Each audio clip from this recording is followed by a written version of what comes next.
first one for iAquire. And it was only like the second ever. Right. It was really good workshop. Thanks. So as you can see here, I couldn't resist the subtitle. And I can't help but think of the biodiversity informatics skills we're talking about here along our entire research data pipeline. And I'll talk a little bit more about what I mean by that and why it's important as I go. So I'm from IDBio. It stands for Integrated Digitized Biological Collections. And I could give at least a half-hour talk on IDBio alone. You're going to get 3 slides. So we are an NSF-funded grant project. It's over 10 years. We're currently in year 5. And the focus is US-based digitization of natural history collections. But we do collaborate globally with other such projects. We currently have 46 million records in our database, but we do much more than conglomerate records. We work on trying to figure out how to make digitization faster through working groups, workshops, and research. We work on trying to figure out how to help researchers use the data, visualize the data. We work with collection managers and data managers, helping them learn new skills and new tricks for mobilizing the data. We work with software developers to try to take maybe tools or methods they developed and link things together to make the data mobilization more seamless. In addition, we have tried to get the community to share with us the development of things like workflows for all these digitization efforts, and then that way the community can benefit from other people's discoveries. And then we have a research-based focus where we try to show people how the data can be used. So where does all this data come from? It comes from currently museums all over the US and all over the world. We are taking data from the Atlas in Australia. We take data from France and countries in South America as well, across the tree of life. Here, we've got fungus. This is, I think it's little tiny wasp. And then, as you can see, fish. But just to give you an example, we have little water bears, tardigrades. We have all kinds of data. And then you have to ask yourself, where does this data come from? Sure, it's sitting in a museum, and it's in a drawer, it's in a cabinet, on a shelf, in a jar. But where did that come from? Well, researchers all over the world, for hundreds of years now, have been collecting this data for their own research. And the world has begun to change that. It's no longer just for themselves, right? It's now we want to make it globally available for other people to use.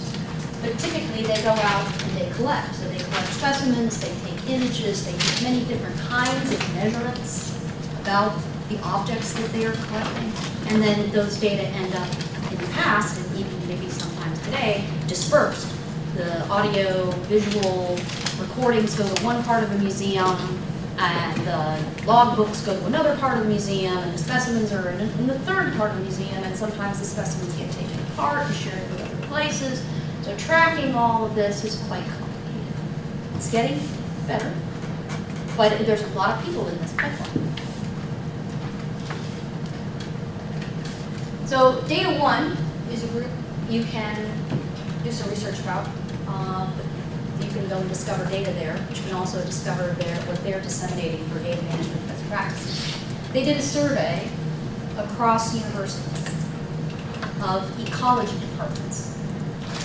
And they wanted to know, do you teach your ecology students these kinds of skills or best practices for managing data?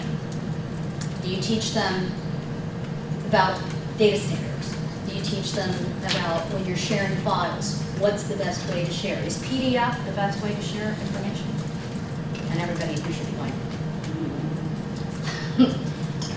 what's the best way to protect your data? What's the best way to make sure your data is reproducible? What about your notebooks? And again, as you can see, very few programs actually include these skills.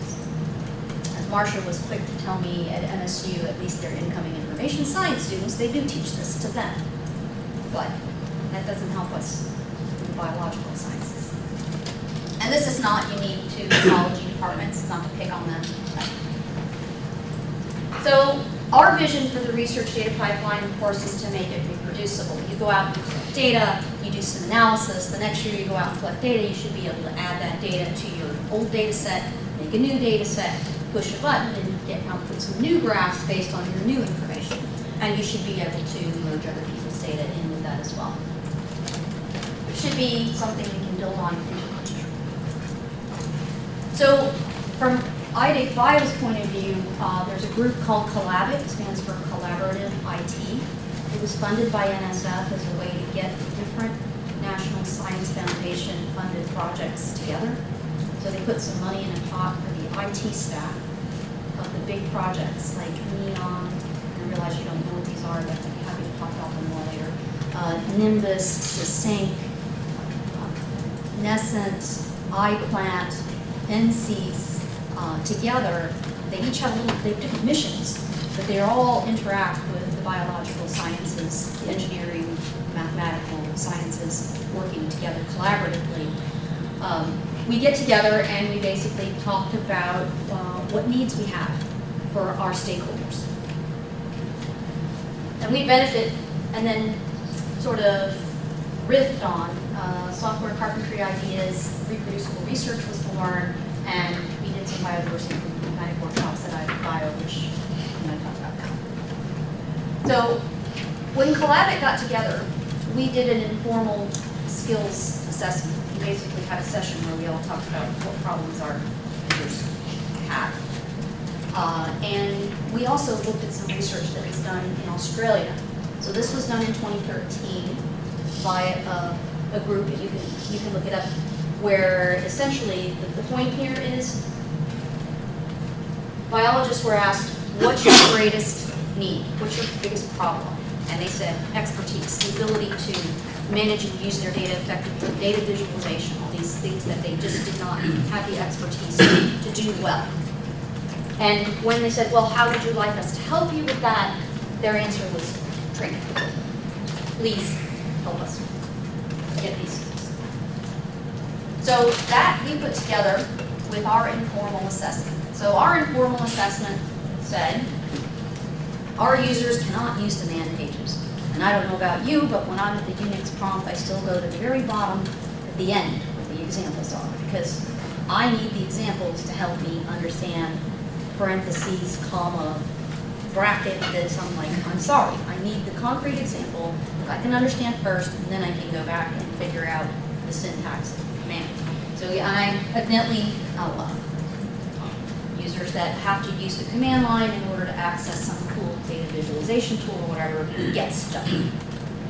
So automated file naming. I can't tell you the number of times I've had a grad student like almost be in tears because I tell them they've got 1,000 images or 50,000 and they've got spaces in their file names, and I say, no, that's not going to work. We have to take them all out. And they're like, oh my God. And they think they have to do it on one. You know, they're very pleased to discover that that is not the case. But yeah, you laugh, but just imagine they're in their shoes, right? And sometimes it's not even a mess that they're making. Right? They get handed some, here's this stuff, you know, make this work. There are tools out there, things like OpenRefine. How many people have never heard of OpenRefine? Never, ever, don't know what I'm talking about. Right, so you can Google it, it's great. And I will be happy to talk more about it. Trying to introduce them to some tools that are actually make it easier for them to do some of these tasks and without a big learning curve. They have a lot of difficulty looking at large text files, large CSV files. They don't know what to do, and all of a sudden they can't open it in a spreadsheet. Or in a spreadsheet it's so slow because scrolling down the bottom will take forever.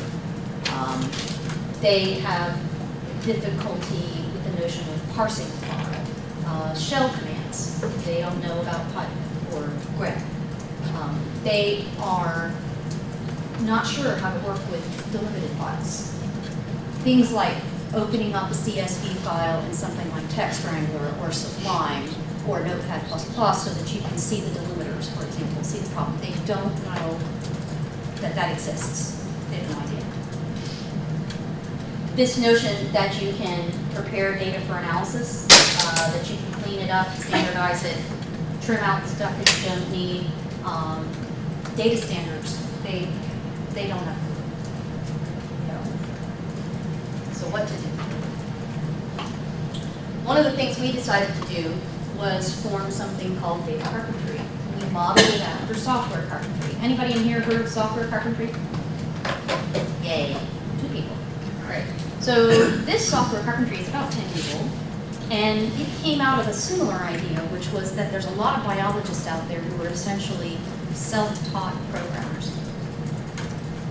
They have very bad coding practices as a consequence. They don't comment their code, publish code that doesn't compile. They don't necessarily share enough information or metadata about their code for you to be able to really understand what it's supposed to do. So software carpentry was formed as an organization to do two-day workshops. They call them boot camps, to work with biologists to sort of remediate their practices so that they produce better software, better code for people to use in the future. So we decided we would model ours on what they do with some changes. And we follow their pedagogical focus. The training to become an instructor for software carpentry or data carpentry is 2 days and effectively 85% pedagogy. Because again, here we're effectively teaching usually IT-oriented people how to teach non-IT. And they have no idea how to convey some of these skills. They don't have good pedagogy skills. They may have good IT skills.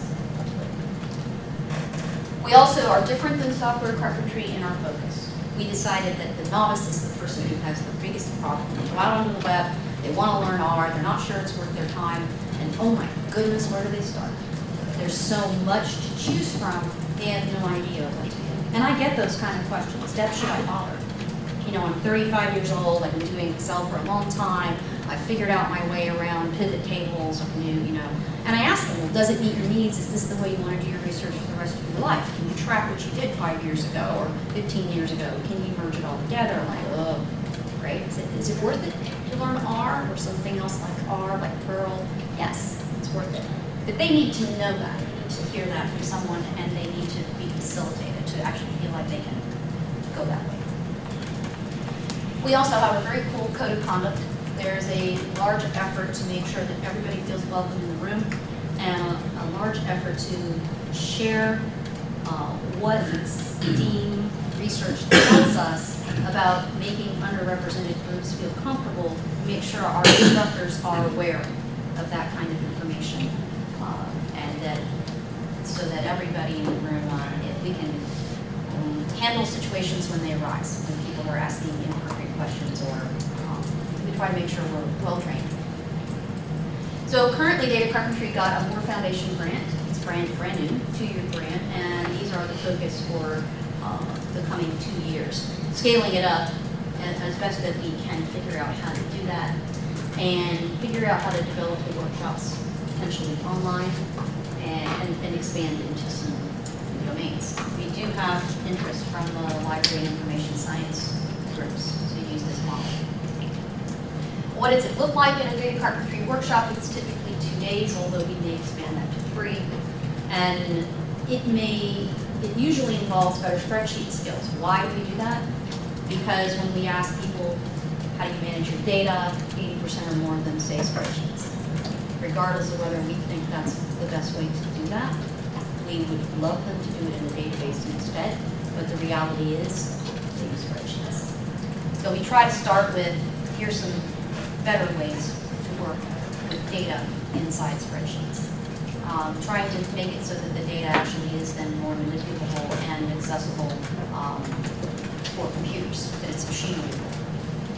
Introduction to SQL, then introduction to R, and then at the end of the second half of the second day would be an introduction to analyzing and visualizing data using R. We also, this is domain dependent, so if we're doing a workshop with a bunch of genomics researchers, this would be introduction to Python instead. So there is some flexibility there depending on the group. Here are the kinds of things we hear when we are asking people what their data challenges are. We typically start the workshop by saying, what kind of problems do you have with your data?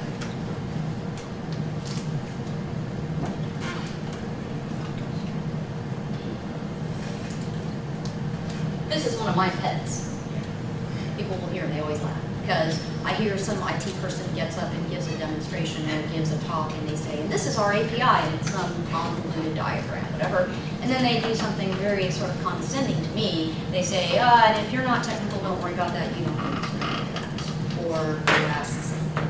And I think trying to get researchers one up just to the level of understanding what an API is. They don't have to write one. They don't have to write code, just so that they can actually talk to someone who might, or know of access to an API that offers a service they can use. So I just like to enhance their knowledge a little bit and have them not be condescending. At IDIC Bio, in an effort to sort of use data carpentry materials, but also focus on skills near and dear to the collections world, we put together a series of 4 biodiversity informatics workshops. And we started out with effectively a data carpentry workshop, IDIC Bio. You were there. And we taught, indeed, what you just saw there was the better spreadsheet skills, introduction to SQL and R, and data visualization. We then moved on to something a little more specific to the collections world, this data sharing, data standards, and demystifying the IPT. In this workshop, there's a tool in the natural history collections world called Integrated Publishing Toolkit. Fancy name for a piece of software that lets you effectively fill out a bunch of fields that results in a metadata file. Tells us who your collection is, what kind of specimens are in the collection, what's the taxonomic or the name of all the species that are maybe in that collection, what's the geographic range of the collection, just the kind of metadata that is included in there. It might include things like publications that have been done with the data from your collection. And then it includes a way to map your data in your database, your collections data, to a data standard called Darwin Core. And the output of the IPT is a bundled up zip file. It contains the metadata file and index file, the specimen data mapped to a data standard, and it may also include image data and other data as well. So we had this workshop where I'm always pushing this boundary of, Deb, you're trying to turn these people into programmers. I'm like, no, I'm not. And I would say in the last 5 years I've had some converts, I'm glad. I'm trying to bring collection managers and data managers and museums to the level of being able to ask better questions of their IT staff, being able to liaison better so that they say things like, oh, our curator's going to change next year, or oh, we're going to take this collection in from this other museum. That means we're going to need to go into our instance of the IPT and we're going to need to update our metadata. And they actually can then log in and know that, and they understand that that's important, and then that data will automatically be propagated throughout. It also means they understand that when their database has changes made to it, they understand that means new data. And again, that their data that they're sharing, their packaged up zip file that's in an RSS feed directory, they understand that it needs to be updated. So again, we were teaching them about data standards at that workshop. Again, that's usually one of their first times they are introduced to such a concept. They're used to using databases like Specify and Symbiota, but they don't have any idea what the underlying data standards are that are involved. Then we switched our focus from here collection managers and here researchers, grad students, even undergrads. Here we focused it on people who collect the data, the researchers who actually go out and collect from the field. So this is from the field into a local database, out into the cloud, and then a researcher gets the data. And we were trying to impress upon them the need for better practices and more robust collection practices from the beginning in order to feed data quality and feed this data pipeline better from the beginning. And the most recent workshop we just did about a month ago now at ASU was collection managers and data managers focused. And we went a little further down the skills world than we've done before. So this workshop and this work were very similar, only here we delved into the world of things like regular expressions. We decided to take a stab at teaching them how to use those. And then I had people say, do I have to learn to use those? And I was like, can I use Open Refine instead? And yes, you can. But you could see about half the room. It was this choosing what their focus is going to be based on what they knew they had to do with data and what their skill level was and how much time they had to invest. So giving them an option, you could clearly see that they were like relieved and excited at the same time. And we definitely had takers for regular expressions. So where is this going worldwide? I just pulled out a few examples. University of Illinois, Bertram Luderscher and Andrea Tomer just put together a course called Theory and Practice of Data Cleaning. They grabbed some materials from the workshops that I just showed you, and it's a semester-long course, and I'm hoping that we can use their materials as well. And we have reproducible research, which was an offshoot of our workshops to focus on just the skills that makes research reproducible, that part, file sharing, what they're calling literate programming, file management, that undergird the ability for someone else to take your research, or even you to take your own research and reproduce it successfully. There's a project in the EU called the Big Four, and again, they're focusing on the do it right from the very beginning, the world I just spoke about, by working with would-be researchers and giving them the skills they need to use data standards and good data sharing practices from the beginning. At the Natural History Museum in London, Demetrius has taken dark data carpentry and run with it. So they have a 5-year initiative to try to digitize 20 million specimens. It's their goal. It's a big goal. And they knew they would never be able to do it unless they improved the data management and data mobilization skills of both their researchers and their collection and data managers. So they actually did, and I can give you a link, you guys would probably like that, a video, a talk that Demetrius just did. They did a survey, a self-assessment basically, for these researchers and collection managers to sort of self-assess their skills. And it was really interesting that they would say, no, I don't know how to do this, no, I don't know how to do that. And they would say, oh, but I think I have, over half, I'm in the 50 to 75% good, as far as what I need to do my job.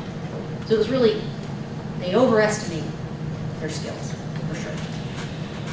So they're doing all this assessment because they're going to take data carpentry and tailor it for these two groups, and then they're going to teach them, and they're going to do this pre and post, and try to prove that by giving them better skills, it actually made for better digitization in the long run.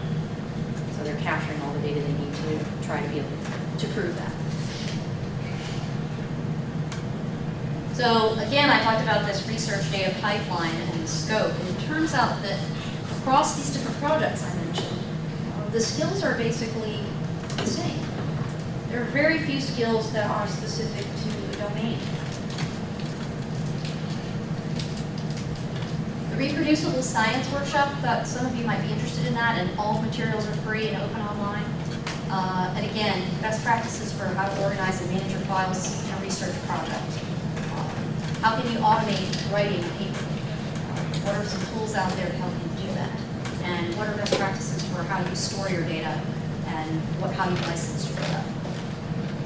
And all these workshop materials are available. All the slides, everything is there. These are really good. Done really, really well, and I can't say enough about them. I'm very happy that they're there. I've made good use of them, and you may be able to as well.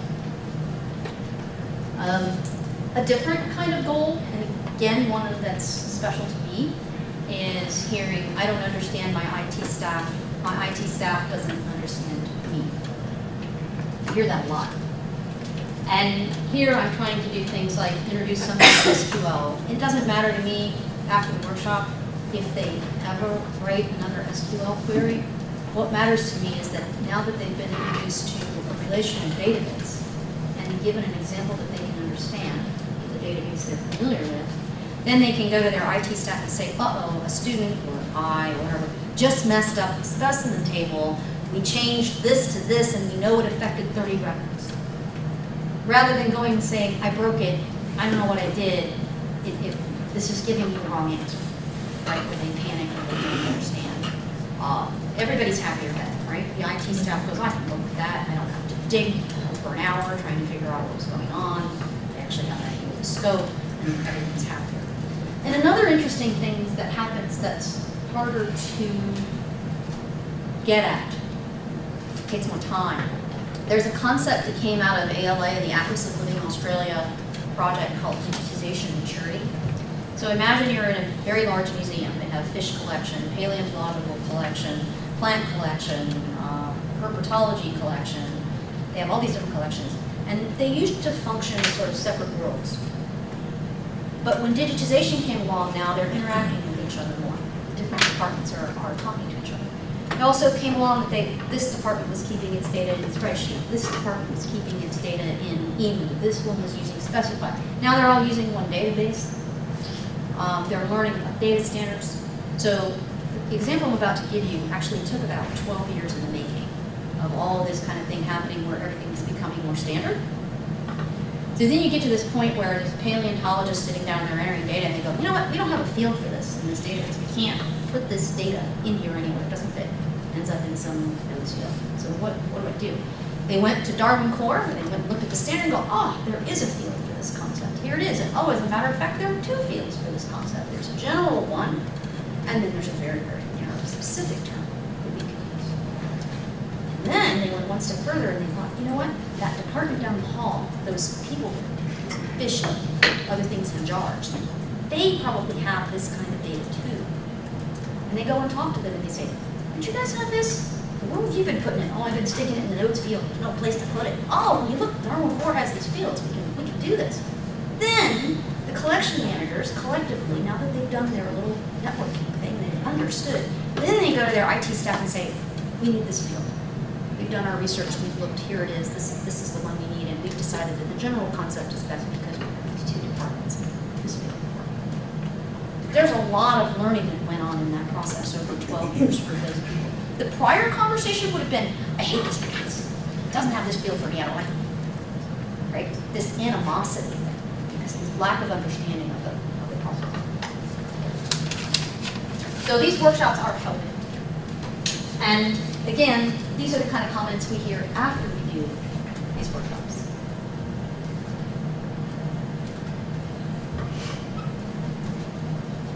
And again, this is always an interesting one. Museums struggle with this. Library and information science struggles with this, so I'm told. Basically, they recognize that just managing the data is a job in itself. And trying to add this job to the collection manager's job is difficult. This one,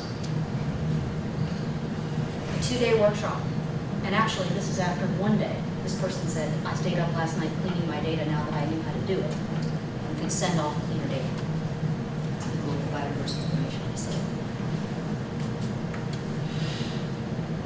So if you'd like to get involved in data carpentry, either writing materials, or if you'd like to become an instructor, or request a workshop, or find out where the nearest one is to you so you can go to one, you can go there.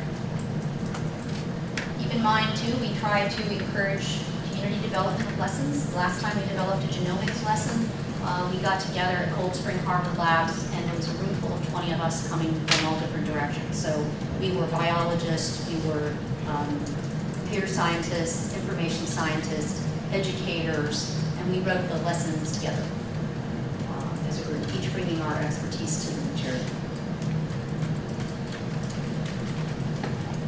And Marcia has mentioned to me that maybe we would like to try and do a data carpentry workshop or two here. I'm thinking maybe we could do one with the biology department and try to merge biology and information science students together.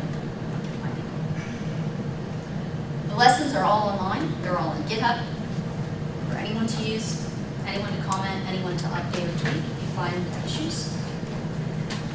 And for those of you who are interested in figuring out scaling up, which I'll bring up again in a minute, but here is the first time I'm going to bring it up. Ethan White is a University of Florida professor. He is an ecologist. He is one of the founders, as I am, of data carpentry.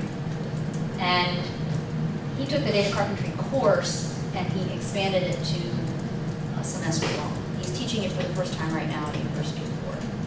And again, this whole lesson, all the exercises, everything is available online right now for anyone to use.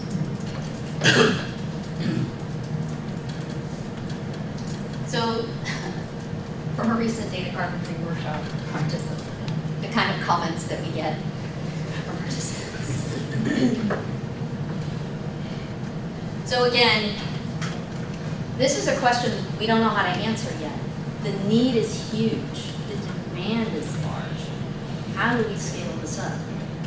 What do we do? So there's a project called QBIS, Quantitative Undergraduate Biology Education, and I forget what the S stands for. It is an effort to try to get these kinds of skills that I was talking about here into undergraduate biology ed, which I think is where it belongs, because by graduate school, it's usually we get the "I wished I'd known this before graduate school" kind of comments.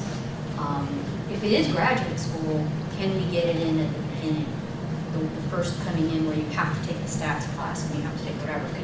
Or do we integrate these kinds of skills into the current courses already being taught, rather than adding new courses to be figured out? Part of the problem with integration, and QBIS is addressing that I mentioned, they're actually doing summer intensives where they have RCN, Research Coordination Network. They have a 5-year funding. They're offering the same course material during the semester in the summer, but they offer it to researchers here and undergrads here. And it's so that when they leave, professors can actually teach the material the following semester. But you can't integrate the course material into the courses because the professors don't know how to teach. It's a problem.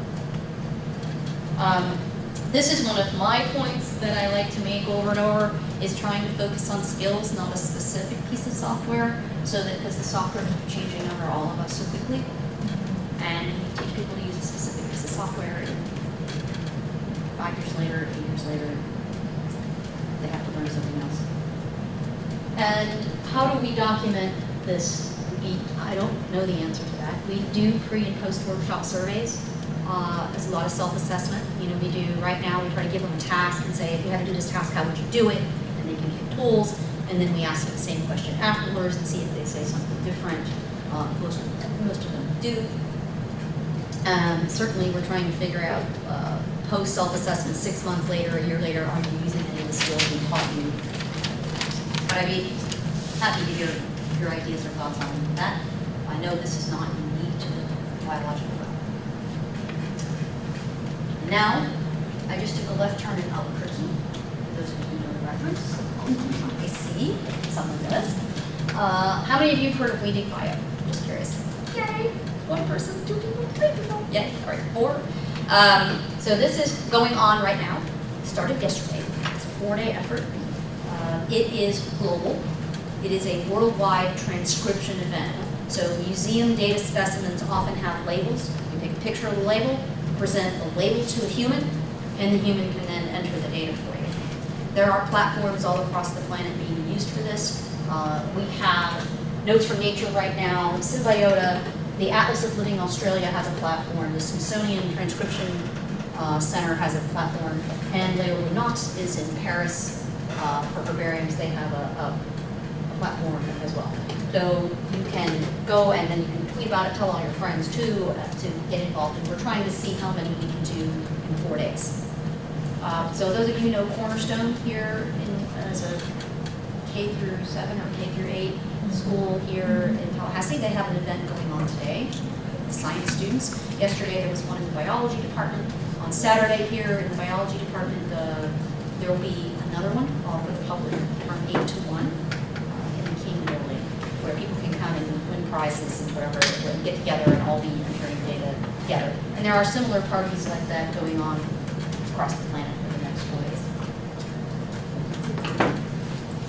And I recently did these kinds of workshops in back-to-back, Arizona, the following week, Nairobi, Kenya, and then 2 weeks later in Jakarta, Indonesia, and well, actually Bogor at the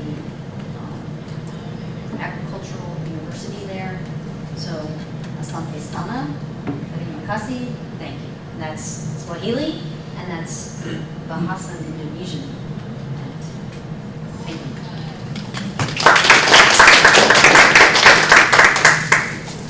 Do you have any questions? Yes, thoughts, questions, comments, please. Yes. Oh. Yes. So you are able to help data management or data problems? Yes, as evidenced by comments like, I was able to give you cleaner data now because of what you showed me how to do. People walk out of the workshop, you know, I just subbed for a class the other day here at FSU, and I just gave them the same messy data in an Excel spreadsheet that I would give to a room full of collection managers and say, tidy it up, right? Standardize it. And I walk around and watch them. And there was one column that has two concepts in it. It shouldn't. It has like sex and species in the same cell. It all needs to be separated. And I watch them sit there and copy and paste, copy and paste, copy and paste, copy and paste, copy and paste. And so then I say, what errors did you find? And we make a big long list. And I say, how did you fix them? And we make a big long list. And then I say, did anybody fix this another way? And somebody says, yes, I use text to columns. Well, come up here and show us how you did that. So they learn things. The skills have been sitting right there in front of them, the tools, they just don't know. So yes, they walk out of the workshop with actual hands-on skills, with the stuff that they use regularly, so that they can have better data. This is from researchers to collection managers to data managers. Does that answer your question? Yeah, but I'm also asking, you know, IDD Bio, actually, you are able to help, not in the workshop, you know, now or later on. Yes, so that's, and you might have seen that too, I don't know, we have a webinar, as a matter of fact, no, it's today. That's why I'm trying to keep an eye on the time. We have a webinar today that is about data quality, but it's specifically focused on IDD Bio data. And it's a very technical webinar. You guys would be happy there. I have a feeling we're going to have some beginners there that are going to be a little on the confused side. But it's talking about what we do behind the scenes to discover what the data problems are in the data, and then we hand that information back to the data providers.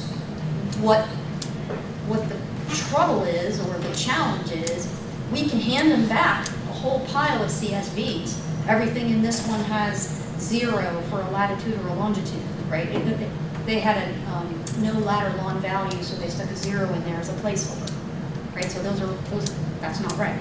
So those need to be fixed. Or the lat and lon are flipped, right? I can show you examples of that. So it's very easy. So we can hand them back a pile of that, but that doesn't mean that they take that pile and then go into their database and fix one record at a time, although that may be what has to be done.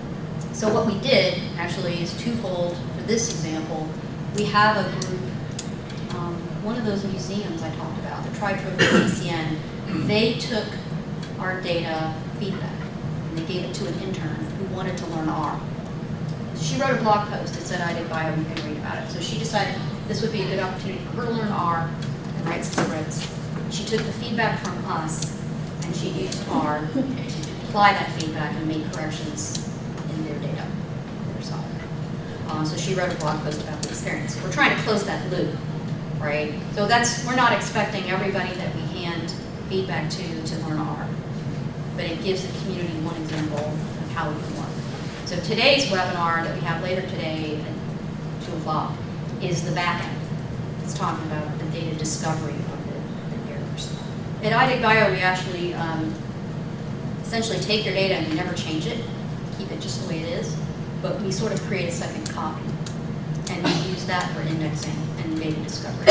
So if you send us that your country is USA, we change it to United States, and then we have country code for the USA.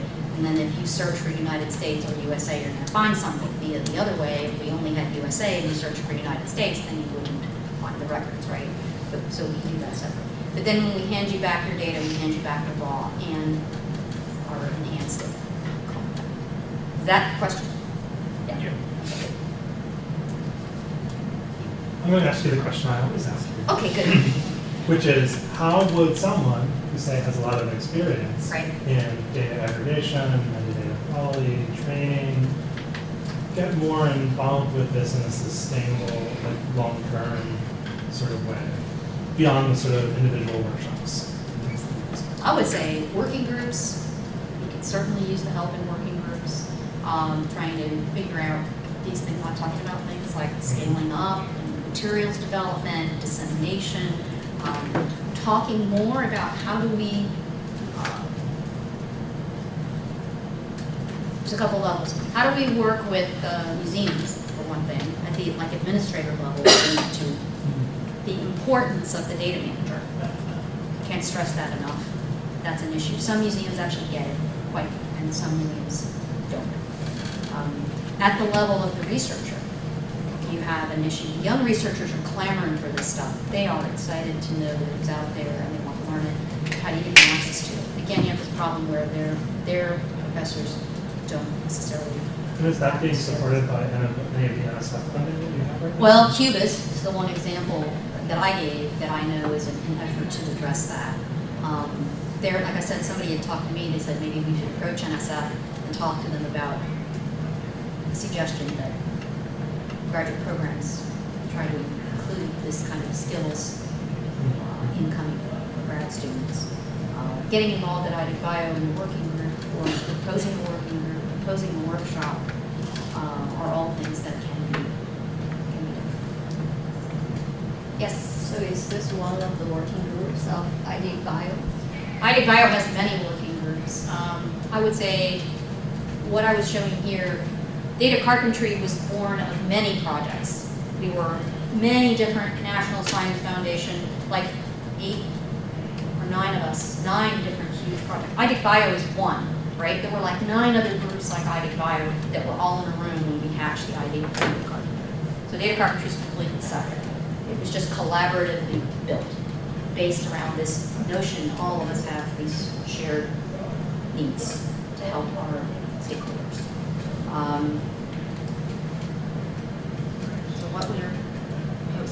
What I'm talking about here is what data carpentry has learned about the skills needs and what IDBio is learning about the skills needs. That's what I'm trying to show you. Our working groups are varied. We have working groups that focus on the output of OCR, machine learning and NLP. We have working groups that focus on data management. We have a working group that focuses on georeferencing. It's another big issue. Getting data points on a map for all these different specimens is important for land use management, for invasive species tracking, for species speech modeling, for looking at land use planning, right? Yes? You mentioned the desire to have more data managers. Yes.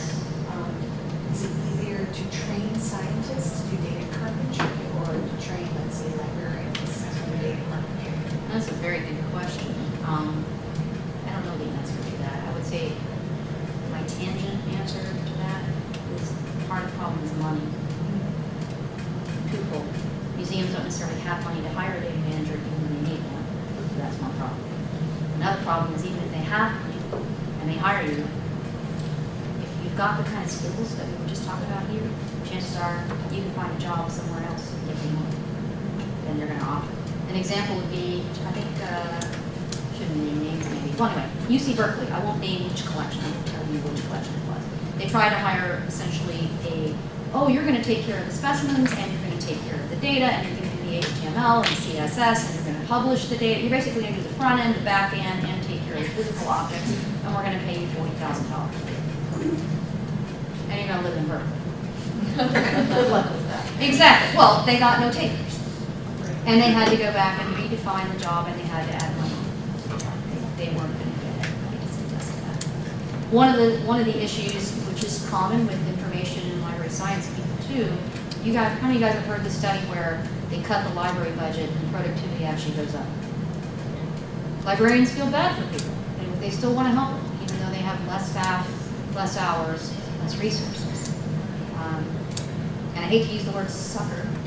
Too strong, but the point is, in the museum world, it's the same problem, right? You have a collection manager who wants to give you that data, and so even though they don't have time or whatever, they do it anyway, or they stay later.